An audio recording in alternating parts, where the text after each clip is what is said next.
राजीव, आपको क्या लगता है कि ये जो बदले की राजनीति की जो बात होती थी 2024 के चुनाव के बाद इसमें थोड़ी मतलब गति कम हुई है। 2024 के पहले तो ये होता था कि हर चुनाव से पहले जो भी विरोधी दल जिस चुनाव में लड़ रहा है उसके नेता पर कार्रवाई होती रहती थी। झारखंड में हुई, दिल्ली में हुई, सब जगह हमने देखा कि चुनाव से पहले खास तौर पे ईडी या सीबीआई को हथियार के तौर पे इस्तेमाल किया जाता था। लेकिन 2024 का जब लोकसभा चुनाव का जो नतीजा आया, जब बीजेपी को मेजॉरिटी नहीं मिली अपने दम पर, उसके बाद में हमने देखा कि इस तरह की एक्टिविटीज़ में कोई कमी आई है थोड़ी। लेकिन एक बिग पिक्चर तो यही है ना राजीव, कि जितने केसेस ईडी ने जो फाइल किए थे उसका कन्विक्शन रेट 1% या 2% भी नहीं था। मतलब उसको सज़ा होती नहीं, सिर्फ़ आपने केस कर दिया। जैसे केजरीवाल को आपने 156 दिन जेल डलवाया, मनीष सिसोदिया 2 साल जेल में रहे और अब वो बरी हो गए। तो ये जो राजनीति है, बदले की राजनीति या जो एजेंसियों की जो राजनीति हो रही थी, अब केजरीवाल के फैसले के बाद क्या लगता है आपको कि बीजेपी इसमें और हाथ डालने से डरेगी या वो ये सिलसिला चला के रखेगी? देखिए मेरे दो तीन पॉइंट। एक तो हमारे देश में अंग्रेजी में एक लाइन है, प्रोसेस इज द पनिशमेंट। ये जो यंत्रणा है, जो आपको लगातार बेल के लिए कोर्ट जाना पड़ता है, कोर्ट की पूरी प्रक्रिया है, आपको एक तरह से कटघरे में साल पर साल रखा जाता है। कन्विक्शन तो नहीं होती जैसे आपने सही कहा, लेकिन साल पर साल आपको या तो ईडी के कार्रवाई में जाना पड़ता है या सीबीआई के या कोर्ट में। ये हमारे देश की मैं समझता हूं हमारे जो कानूनी प्रक्रिया है उसकी एक कमजोरी है। Process is the punishment. आपको लगातार कानून के चक्कर, कोर्ट कचहरी के चक्कर लगाने पड़ते हैं। अरविंद केजरीवाल के 3 साल इसी में चले गए। तो एक रही ये बात, प्रोसेस इज द पनिशमेंट। आपने कहा कि 2024 के बाद ईडी ने उस तेजी से विपक्ष को घेरने की कोशिश नहीं की है। पूरी तरह से मैं इस पे सहमत नहीं हूं, क्योंकि कई राज्यों में अभी भी ईडी के केसेस हैं। कल ही पी चिदम्बरम पर जो ईडी का केस है, कोर्ट ने परमिशन दी है उनके प्रोसिक्यूशन के लिए। तो ऐसा नहीं है कि सरकार ने पूरी तरह से इन केसेस को बंद कमरे में रखा है। ये आरोप सही है कि जो सरकार के साथ आ जाता है उनके केसेस स्लो डाउन होते हैं। और महाराष्ट्र उसका सबसे बड़ा उदाहरण है। जिस तरह से महाराष्ट्र में शिवसेना और एनसीपी के नेताओं के खिलाफ जो केसेस थे वो ठंडे बस्ते में चले गए हैं। ये 2024 के बाद भी हो रहा है। तो मैं ये नहीं मानता कि कोई ईडी में कोई इतना बड़ा बदलाव आ गया है।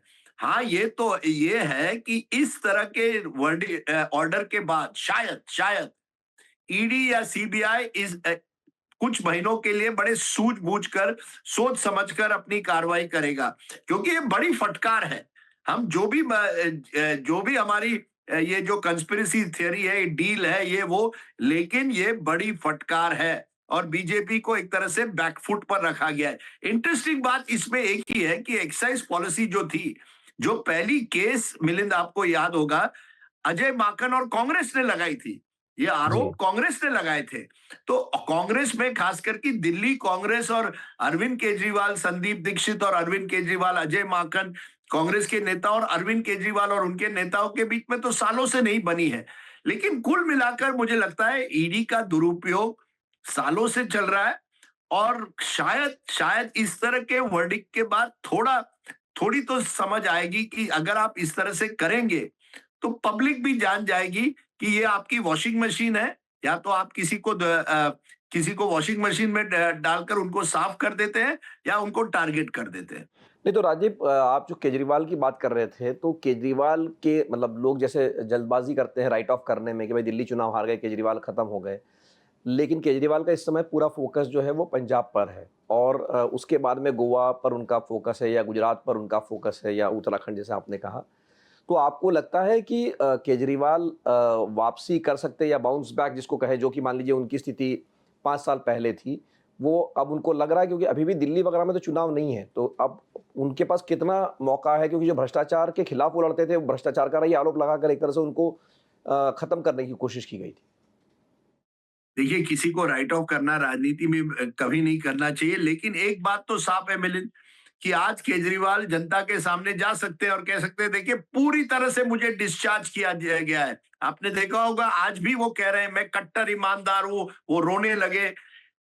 उसका कितना लोगों पर असर होगा मैं ये नहीं कह सकता इस समय, लेकिन एक मौका तो है उनके पास। और वो बड़े समझदार नेता हैं। वो जानते हैं किस तरह से राजनीति करनी है, क्या कब क्या कहना है, उनकी इलेक्शन स्ट्रेटेजी भी ठीक ठाक रहती है।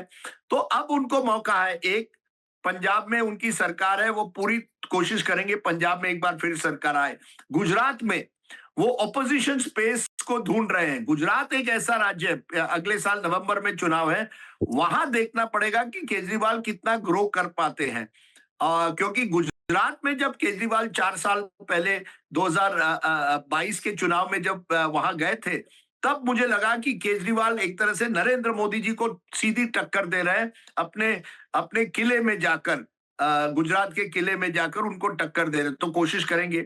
गोवा बड़ा इंटरेस्टिंग है, छोटा राज्य है, वहां आप कह सकते हैं कि केजरीवाल जितना भी प्रभाव ला पाए, कांग्रेस को उसका नुकसान होता है क्योंकि एंटी इनकम्बेंसी है वहां, लेकिन वो वोट एक तरह से कट जाता है।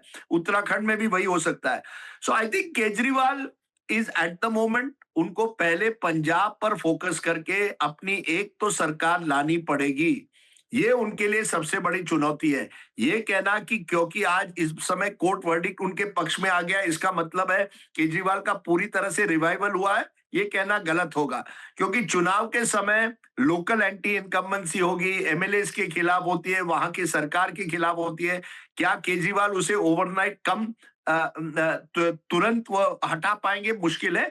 लेकिन हाँ, इस वर्डिक्ट के बाद उनको एक ओपनिंग मिली है, एक स्पेस मिला है कि वो जनता के सामने अब जा सकते हैं और एक बार फिर अपना एंटी करप्शन, एंटी भ्रष्टाचार जो उनका मुद्दा सबसे प्रमुख था, वो जनता के सामने लेकर जा सकते हैं और शायद उनको कुछ ज्यादा एक तरह से मौका मिलेगा अपने आप को एक बार फिर मजबूत करने। अगले 12 से 18 महीने में ये पता चलेगा क्या अरविंद केजरीवाल की रिवाइवल वाकई हो रही है आम आदमी पार्टी की, क्या केवल उनको एक कोर्ट से थोड़ी उनको रिहाई मिली है।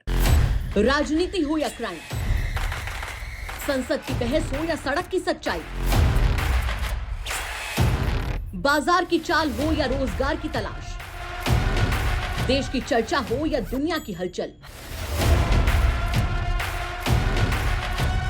जंग के शोर से सीज फायर की खबर तक, यूपी बिहार से तमिलनाडु की सियासत तक, एस्ट्रोलॉजी के सितारों से खेल के मैदान तक, सच साफ सीधे अंदाज में देखिए तक 360, गली से ग्लोब तक।